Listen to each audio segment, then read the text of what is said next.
सबको जय मसीह की। परमेश्वर के नाम की तारीफ और महिमा और स्तुति प्रशंसा करते हैं आज के इस सुंदर दिन के लिए, जिसमें हम आज सभी माताओं को स्मरण करते हैं, उनके योगदान के लिए, उनके प्रार्थना के लिए, उनके बलिदान के लिए और उनके प्रेम के लिए, उनके स्नेह के लिए, जो उनके बच्चों के प्रति दिन और रात सदा सर्वदा बना रहता है। मैं आज सुबह सभी माताओं को मदर्स डे की हार्दिक शुभकामनाएं देता हूं और ये प्रार्थना करता हूं कि परमेश्वर सभी माताओं को बड़ी आशीष दे, उनको अच्छा स्वास्थ्य दे, उनको दीर्घायु दे और अपने आशीषों से आशीषित करे। यही हमारी प्रार्थना है। आज सुबह मैं एंजेला और अभिषेक का भी धन्यवाद करता हूं, जो इस सेवा में आजकल निरंतर सहयोग कर रहे हैं, प्रभु के नाम की महिमा कर रहे हैं, गीत गाने के द्वारा, संगीत के द्वारा, और परमेश्वर की आशीष हम सबको उनके गीतों के द्वारा मिल रहा है। इसलिए मैं उनका भी धन्यवाद करता हूं। प्रभु दोनों को बड़ी आशीष दे और अपने नाम की महिमा के लिए उन्हें बहुत आयत से इस्तेमाल करे। मुझे उम्मीद है कि आप सब अपने अपने घरों में इन दिनों में सुरक्षित हैं और पूरी तरह से सरकार और स्वास्थ्य विभाग द्वारा जारी किए गए निर्देशों का पालन कर रहे हैं कि भीड़ भाड़ में ना जाएं और अपने मुंह को ढांकें और जरूरी हो तभी बाहर जाएं, सुरक्षित रहें। यही प्रार्थना है। आप सबको प्रभु बड़ी आशीष दे और अपने पंखों के नीचे खुदावन आपको छिपा के रखे ताकि आप हर तरह से सुरक्षित पाए जाएं। आज का दिन बहुत ही महत्वपूर्ण है, खास है, जिसमें हम मदर्स डे के दिन में सभी माताओं का उनके बच्चों के प्रति जो योगदान है उसको स्मरण करते हैं और हम उनके प्रति आभार और धन्यवाद प्रकट करते हैं।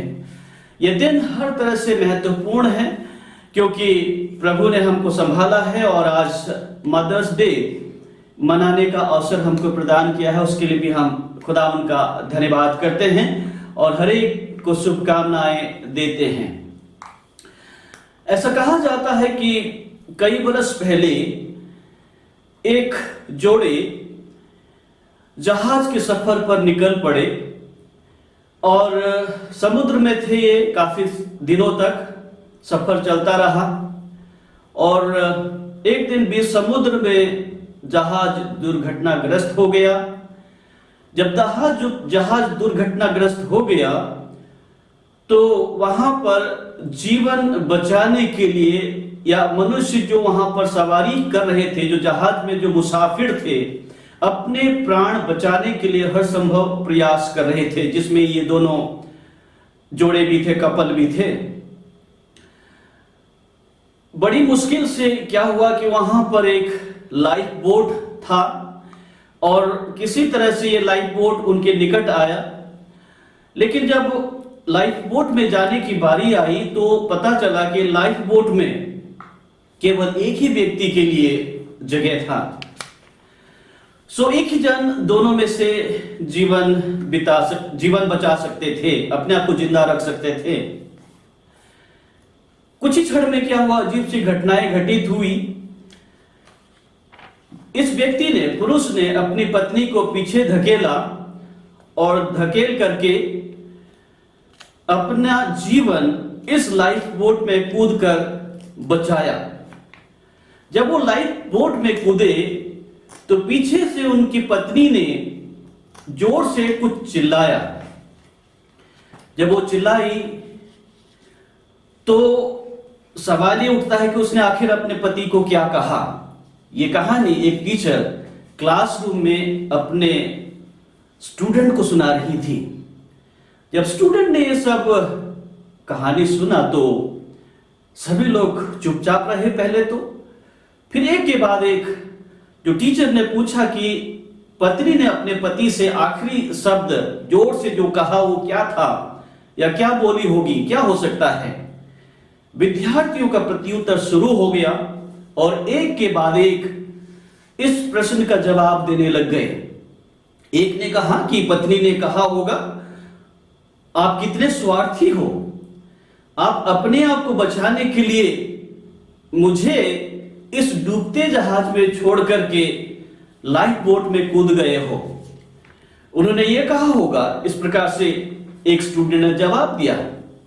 तो दूसरे छोर से एक अन्य स्टूडेंट ने कहा, विद्यार्थी ने कहा, मैं सोचता हूं कि यह पत्नी जो डूबते हुए जहाज में रह गई थी बड़ी जोर से चिल्लाकर कही होगी, मैं तुमसे नफरत करती हूं क्योंकि तुमने मुझे नहीं अपना जीवन बचाने को ज्यादा महत्व दिया और मुझे इस डूबते जहाज में छोड़ दिया।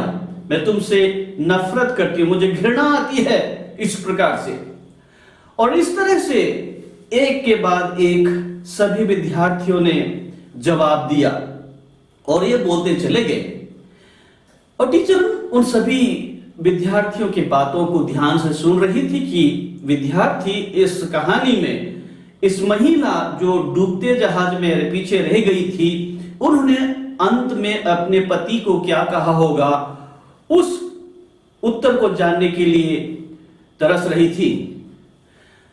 तभी उन्होंने नोटिस किया कि कोने में एक अन्य विद्यार्थी है, वो चुपचाप बैठा हुआ है, कुछ नहीं कह रहा है। तो टीचर ने उससे पूछा कि तुम क्या सोचते हो कि इस स्त्री ने अपने पति को जो लाइफ बोट में चला गया था और पत्नी डूबते जहाज में रह गई थी, क्या कहा होगा? तो इस विद्यार्थी ने कहा, शायद यही कहा होगा कि हमारी बेटी का ध्यान रखना। टीचर एकदम से भौचक से रह गई, चुप हो गई और फिर उन्होंने कहा कि ये उत्तर तो बिल्कुल ठीक है कि वो डूबते जहाज में जो महिला रह गई थी, उन्होंने अपने पति से अंत में यही कहा कि हमारी बेटी का ध्यान रखना। टीचर ने फिर उससे पूछा, क्या तुमने ये कहानी पहले भी सुना था?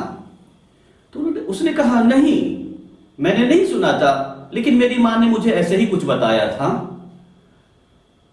भले यह उत्तर तो बिल्कुल ठीक है। कई वर्षों के बाद यह व्यक्ति जो जहाज में से कूदा था, उसने अपनी डायरी में वो सारी बातें प्रकट किया। उसमें लिखा था कि यह पत्नी उस वक्त जब वो दोनों जहाज में सफर कर रहे थे, एक ऐसी लाइलाज बीमारी से जूझ रही थी जो कभी भी मर सकती थी, लेकिन उनकी एक छोटी बेटी घर में थी, उसका ध्यान रखना था और वह अपने जीवन के अंतिम क्षण में जी रही थी। कभी भी वो इस दुनिया से जा सकती थी, उनका जीवन समाप्त हो सकता था। ये उनके हस्बैंड, उनके पति को पता था। और जब ये पति घर लौटा तो उन्होंने वापस आकर के अपनी इकलौती बेटी को अकेले ही मां और बाप का प्यार देते हुए पाला, पोसा और बड़ा किया। यह तभी प्रकट होता है कि एक दिन ये बेटी काफी समय के बाद, ये जब पिता का देहांत हो जाता है, जब वो मर जाते हैं, तो घर में कुछ सामान पड़ा हुआ था, उनको ठीक कर रही थी और ठीक करते करते उसको पता चला कि वहां पर उसके पिताजी का एक डायरी था। और जब उन्होंने डायरी खोला तो उस डायरी में पिताजी ने ये पूरे घटना का वर्णन लिखा था। एक मां ने अपनी बेटी के लिए अपना जीवन त्याग दिया, अपने आप को दे दिया। उन्होंने अपना जीवन बचाना नहीं चाहा, बल्कि स्वयं मर जाना चाही, लेकिन उसने चाहा कि उनका पति कम से कम वापस लौटकर जो स्वस्थ है उनकी बेटी को बचाए। उस डायरी में लिखा था, आखिर में लिखा था, उस आदमी ने लिखा कि मैं चाहता था कि मैं भी तुम्हारे साथ उस डूबते जहाज में बैठकर के ही समुद्र के गर्भ में डूबकर मर जाता, लेकिन हमारी बेटी के खातिर मैंने तुम्हें अकेले ही छोड़ दिया और मैं अकेले ही एक स्वार्थ पिता के समान इस लाइफ बोट में बैठ करके वापस लौट आया और मैंने हमारी बेटी को मैंने पाला। एक बड़ा ही दर्दनाक मार्मिक घटना जो वर्षों पहले हुआ, लेकिन आज भी हमको एक मां का बलिदान बताता है। आज सुबह मैं परमेश्वर के वचन में से एक स्त्री का वर्णन करूंगा और उसमें से कुछ गुणों को समझने का प्रयास करेंगे। उसके लिए हम लोग उत्पत्ति की पुस्तक उसका 17 अध्याय और 15 से लेकर के कुछ वचन आपके सम्मुख पढ़ना चाहूंगा। उत्पत्ति की किताब उसका 17 अध्याय और 15 से लेकर के आगे को इस प्रकार से लिखा हुआ है। फिर परमेश्वर ने अब्राहम से कहा, तेरी जो पत्नी सारे है उसको तू अब सारे न कहना, उसका नाम सारा होगा। मैं उसको आशीष दूंगा और तुझको उसके द्वारा एक पुत्र दूंगा और मैं उसको ऐसी आशीष दूंगा कि वह जाति जाति की मूल माता हो जाएगी और उसके वंश में राज्य राज्य के राजा उत्पन्न होंगे। तब अब्राहम मुंह के बल गिर पड़ा और हंसा और मन ही मन कहने लगा, क्या 100 वर्ष के पुरुष की भी संतान होगी और क्या सारा जो 90 वर्ष की है पुत्र जनेगी? और अब्राम ने परमेश्वर से कहा, इस्माइल तेरी दृष्टि में बना रहे, यही बहुत है। तब परमेश्वर ने कहा, निश्चय तेरी पत्नी सारा के तुझ से एक पुत्र उत्पन्न होगा। हालेलुया। जब हम अब्राहम की कहानी या अब्राहम की जिंदगी के बारे में चर्चा करते हैं तो हम अक्सर सारे को भूल जाते हैं, जो बाद में सारा अर्थात राजकुमारी जिनके नाम का अर्थ है, उनके कैरेक्टर को हम भूल जाते हैं। हमारे प्रचार का केंद्र भी हमेशा अब्राहम पर टिका रहता है, हम अब्राहम को ही सोचते हैं।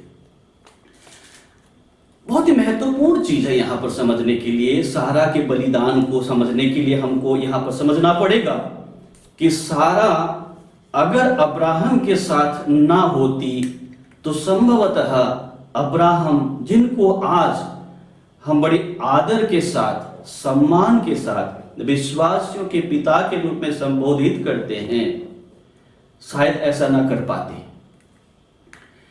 हम उत्पत्ति की किताब 12 अध्याय में अब्राहम के बुलाहट के बारे में पढ़ते हैं। अब्राहम को परमेश्वर ने दर्शन दिया और कहा कि अपना सब कुछ छोड़ करके जो ऊर में है, अपने रिश्तेदारों को, अपने माँ बाप को, धन संपत्ति सब कुछ, जमीन जायदाद जो कुछ भी रहा होगा, छोड़ के निकल जाए। और हमें वहां ऐसे पढ़ने को मिलता है कि अब्राहम आया घर, उसने शायद सारा से कहा होगा और लूत जो उनका भतीजा था उसने भी कहा मैं भी चलता हूं चाचा के साथ, चाचा चाची के साथ, और वो निकल पड़े। बड़ा ही आसान और सामान्य सा घटना हमको लगता है, परंतु मैं सोचता हूं कि यहां इतना आसान नहीं है। जब अब्राहम सारा के पास आया होगा घर, जब उसको प्रभु का दर्शन मिला, परमेश्वर का दर्शन मिला कि उसको अपना देश सब कुछ छोड़कर, जहां वो रहता है, जिसे वो प्रीति रखता है, जहां पर पैदा पला पड़ा है, उन सब को छोड़ करके उस देश में जाना है जो उसको दिखाएगा। जब ये लौट के घर आया होगा और जब उसने सारा से ये कहा होगा, तो मैं सोचता हूं कि सारा बड़ी आसानी से नहीं मानी होगी। जिस प्रकार अब्राहम के अपने रिश्तेदार थे, मित्र थे, उनका दोस्तों का समूह था, अपने देश में जान पहचान सब कुछ है, उन सबको छोड़ करके दूर देश जाना जितना आसान हमको लगता है ऐसा नहीं रहा होगा, बड़ा कठिन कठोर डिसीजन रहा होगा। तो मैं सोचता हूं कि सारा ने भी वहां पर अब्राहम से कई सवाल प्रश्न पूछे होंगे क्या सचमुच में परमेश्वर ने कहा? अभी तक तो मुझे परमेश्वर ने बोला नहीं है। अगर आपको परमेश्वर ने बोला होगा तो मुझे क्यों नहीं बोला होगा? मैं सोचता हूं इस प्रकार के सवाल सारा के मन में गुजरा होगा। और मुझे नहीं लगता है कि अब्राहम ने कहा और सारा ने तुरंत सामान पैक किया, सूटकेस रखा, सामान गाड़ी में, बैलगाड़ी में और निकल गए होंगे। ऐसा नहीं होगा। मुझे लगता है उन दोनों के बीच में कई दिनों तक इस बात की चर्चा होती रही होगी, आखिर क्यों जाना है हमको? मेरी यहाँ सहेलियां हैं, हमारा सब कुछ यहाँ पर रहने के लिए घर है, किसी चीज की कमी नहीं है, हमें क्यों छोड़ के जाना है? वो भी उस देश में जिसको हम जानते ही नहीं है, जहां ना कोई हमारा रिश्तेदार है, जहां ना कोई हमारा किसी प्रकार का संबंधित है। हम क्यों जाएं उस देश में? बड़े सवाल उठता है। वर्षों पहले विलियम कैरी को परमेश्वर ने इंग्लैंड में दर्शन दिया, जब वो अपने छोटे से दुकान में बैठे हुए जूते बना रहे थे, रिपेयर कर रहे थे। और जब वहां पर वो थे तो खुदावन का वचन उनके पास आया। उसने जाके कलीसिया के प्राचीनों को बताया कि मुझे भारत जाना है, वहां सेवा करना है और जाके मुझे वहां पर प्रभु के वचन लोगों को बताना है। तो प्राचीनों ने उसको उत्साहित करने के बजाय डिस्करेज, निरुत्साहित किया। कहा कि यदि परमेश्वर उन लोगों को बचाना चाहता है तो उसके पास कई रास्ते हैं, तरीके हैं, वो तुम्हें भेजने की जरूरत नहीं है। परमेश्वर हमारे विचारों जैसा नहीं है। लेकिन परमेश्वर की जो बुलाहट थी विलियम कैरी के अंदर दिन और रात मानो गूंजती रही। और उसने शायद ये बात अपने पत्नी को भी कहा। और हम हमेशा ही विलियम कैरी की बड़ाई करते हैं कि वो किस प्रकार से इंग्लैंड के सुख सुविधा त्याग करके समुद्र मार्ग से होते हुए तमाम संकट और मुसीबतों का सामना करते हुए वेस्ट बंगाल के कोलकाता में आए, फिर वहां से हुबली पहुंचे और जो कुछ उन्होंने किया, स्थापित किया, उसके बारे में गुणगान गाते हैं। लेकिन हम कभी उनके पत्नी के बारे में, उनके त्याग के बारे में नहीं सोचते हैं। जब वो लौट के आए भारत में, जब भारत आए तो यहां पर जिस प्रकार का संकट और मुसीबतों का उनको सामना करना पड़ा वो हमारे शब्दों के बयान से बाहर है।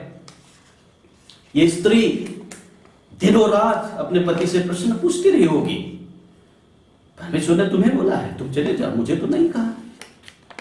यही लगता मुझे सारा ने भी कहा होगा, अरे आपको बोला होगा, मुझे तो नहीं बोला है, मैंने तो किसी परमेश्वर का दर्शन नहीं पाया होगा, तो मैं क्यों त्याग करूं, क्यों मैं जाऊं तुम्हारे साथ? तुम चले जाओ, तुम्हें कहा गया है जाने के लिए तो चले जाओ। एक डिबेट, एक चर्चा, एक वार्तालाप, एक बातचीत निरंतर होती रही होगी। मैं सोचता हूं कई दिनों तक, जब तक ये सारा पूरी तरह से इस बात से कन्विंस नहीं हो गई कि हाँ सचमुच में परमेश्वर ने उनको एक दूसरे देश में जाने के लिए बुलाया है। बड़ी मुश्किल बात थी।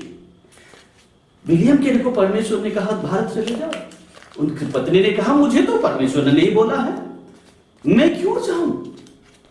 लेकिन फिर भी उन्होंने त्याग करना सोचा। एक पति के सफलता के पीछे उनके पत्नी का त्याग बहुत अहम होता है। इन दोनों स्त्रियों के बीच में सारा को ले या फिर विलियम कैरी की पत्नी को ले, दोनों की जिंदगी में एक त्याग की जिंदगी है। शुरू में जो कहानी मैंने कहा, जो टीचर ने अपने बच्चों को बताया, अपने स्टूडेंट को कहा, जहाज में दो व्यक्ति हैं जो जहाज डूब रही है, उसमें एक स्त्री है और एक पुरुष है। लाइफ बोट में केवल एक ही व्यक्ति के लिए जगह है। यहां पर उनको डिसीजन लेना था किसको त्याग करना है, पत्नी को या फिर पति को। बड़ी मुश्किल बात है, लेकिन स्त्री ने यहां पर सोचा मैं आखिर त्याग करूंगी, मैं अपने जीवन, क्योंकि मुझे ज्यादा दिन जीना नहीं है, मेरे जीवन जल्दी खत्म होने वाली है, मेरे पति तो ठीक ठाक है, मैंने भेज देती हूँ, हमारी बेटी का ख्याल रखेंगी, देखभाल करेंगे। माँ का त्याग, माँ का बलिदान। उसने सोचा मैं मर जाऊंगी, लेकिन मेरी बेटी के लिए किसी न किसी को तो जिंदा रहने की जरूरत है। अगर दोनों मरते हैं तो बेटी को कौन देखभाल करेगा? एक माँ का त्याग हमारे लिए बहुत महत्वपूर्ण बात है। Mother sacrifices for everything for her children. माँ जो है अपने बच्चों के लिए हर प्रकार का त्याग करने के लिए तैयार रहती है। सारा ने भी सब कुछ त्याग दिया, अपने रिश्तेदार, मित्र, माँ बाप, दूर देश के लिए निकल पड़े। यदि सारा उनके साथ, अब्राहम के साथ नहीं जाती तो क्या वो सारे से सारा बनती? नहीं, उसके लिए उसको बलिदान चुकाना पड़ा। अब्राहम की जिंदगी में जब हम देखते हैं, अब्राहम अधिकांश एक स्वार्थी व्यक्ति के रूप में दिखाई देता है। अपने को सुरक्षित रखता है, खतरा आती है कहता है अरे मेरा ख्याल रखना, और सारे बेचारे चुपचाप उसकी बातों को सुनती है। बलिदान करना चाहती है। मिस्र में गए, वहां पर वो कहा कि मुझे भाई कहना, क्योंकि तू बड़ी सुंदर स्त्री है, नहीं तो तेरे कारण लोग मुझे मारेंगे। अब्राहम को अपने जीवन के बारे में ज्यादा फिक्र था, अपने जिंदगी के बारे में ज्यादा चिंता थी। बड़ी मुश्किल सी बात है यहां पर, लेकिन सारा त्याग करने के लिए तैयार थी, हर चीज के लिए। मैं समझता हूं कि हर एक मां अपने बच्चों की भलाई के लिए हर प्रकार का त्याग करने के लिए सदैव तत्पर रहती है।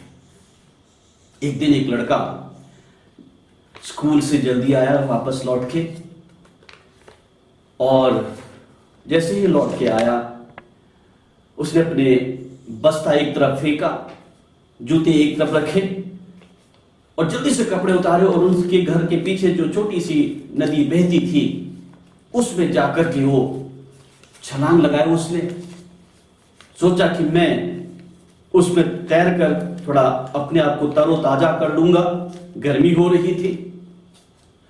मां खिड़की पर किचन से अपने छोटे बच्चे को, लड़के को देख रही थी, जो नदी में अक्सर हर रोज तैरा करता था, और वो खाना बना रही थी। अचानक से मां की नजर दूसरी छोर से एक मगरमच्छ बालक की ओर आ रहा था, उस पर दृष्टि गई।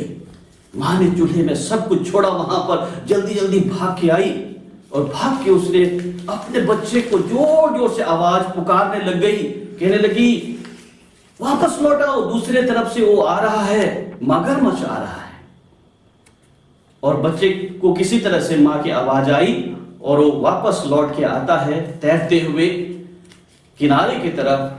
लेकिन उसी दौरान मगरमच्छ भी जोर से तैरता हुआ उसके पास आया, और जैसे बच्चा मां के हाथ में आया, दूसरे छोर से मगरमच्छ ने बच्चे का पैर पकड़ लिया। दोनों के बीच में संघर्ष हो गया। मां ने उसको, बच्चे को जोर से पकड़ा, और अंत में उस खूनी मगरमच्छ से अपने बच्चे को बचा लिया। अपने आप को जोखिम में डाला उसने, और बीच में कूद गई और संघर्ष करती रही। मां जो है त्याग करती है। मां हर एक के लिए आदर्श ठहरती है, अपने बच्चों के लिए। उस मां का बलिदान, उसके त्याग को हम जितना स्मरण करें उतना ही कम है। आज इस शुभ दिन में जब हम मदर्स डे मना रहे हैं, प्रभु से प्रार्थना है कि परमेश्वर हमारी माँओं को बड़ी आशीष दे, उनको दीर्घायु दे और स्वस्थ रखे, और हम के हर एक जरूरतों को पूरा करे। प्रभु सबको आशीष दे। आइए हम प्रार्थना करें। प्यारे प्रभु जी, आज हम इस शुभ दिन में जो मदर्स डे है के लिए धन्यवाद करते हैं और प्रार्थना करते हैं हमारे माँओं के लिए, जिनके बड़े बलिदान और प्रेम की वजह से हम आज सफल हुए हैं। हम उनके प्रति आभार और धन्यवाद व्यक्त करते हैं। उनके दीर्घायु के लिए प्रार्थना करते हैं, अच्छे स्वास्थ्य के लिए प्रार्थना करते हैं, और प्रार्थना करते हैं प्रभु तो हमारी माँओं को संभाल, तूने हमारी प्रार्थना सुना, क्योंकि हम ये प्रार्थना प्रभु यीशु मसीह के नाम से मांगते हैं, आमीन।